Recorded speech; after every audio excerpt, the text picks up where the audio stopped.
అందరికీ నమస్కారం. ఎంతో హెల్తీ అండ్ ఈజీ రెసిపీతో మీ ముందుకు వచ్చేసా. అదే అండి పల్లి పట్టి ఆర్ పల్లి చెక్కి. ప్రాసెస్ చూసేద్దాం రండి.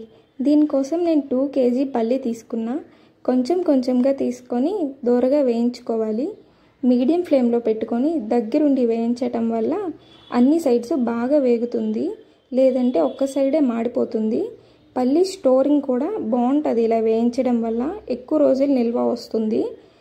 ఇలా వేయించుకొని కాసేపు చల్లారి పెట్టుకోవాలి. చల్లారి పెట్టుకున్న పల్లిని వీడియోలో చూపిస్తున్నట్టు ఒక క్లాత్లో తీసుకొని కొంచెం వేసుకొని ఇలా అటు 4 దెబ్బలు ఇటు 4 దెబ్బలు వేయటం వల్ల పొట్టంతా ఊడి పల్లి 2గా చీల్కొని వస్తుంది.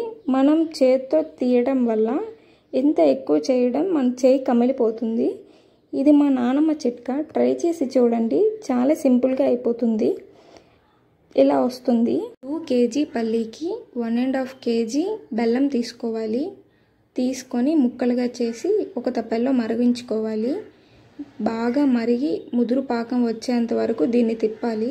ముదురు పాకం వచ్చిందా లేదా తెలిసేది ఎలా అంటే, ఒక తప్పెల్లో కొన్ని వాటర్ వేసుకొని ఈ బెల్లం కొన్ని డ్రాప్స్ వేసుకోవాలి. వీడియోలో చూపిస్తున్నట్టుగా ఇలా ఉండ చేసుకొని ఆ ఉండని ఆ తపాలకు కొడితే సౌండ్ రావాలి.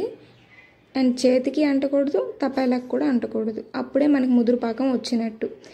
ఇలా సౌండ్ వచ్చాక ఆ పాకం వచ్చినట్టు దింపుకొని మనం పొట్టు తీసిన పల్లి అంతా దాంట్లో వేసుకొని బాగా కలుపుకోవాలి.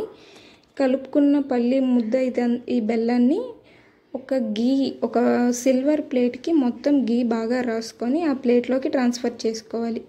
లోటాకి కూడా గీ రాసి వీడియోలో చూపిస్తున్నట్టుగా స్ప్రెడ్ చేసుకోవాలి. ఎక్కడ గ్యాప్స్ లేకున్నా కొంచెం గట్టిగా నిరుముకుంటే ఇలా వస్తుంది. వేడి మీదే ఒక స్ట్రాంగ్ చాక్ తీసుకొని కట్ చేయాలి. మనకి నచ్చిన షేప్లో కట్ చేసుకోవచ్చండి. కట్ చేసుకొని కాసేపు పక్కన పెట్టుకోవాలి. చల్లారినాక ఒక బాక్స్లోకి తీసుకోవాలి.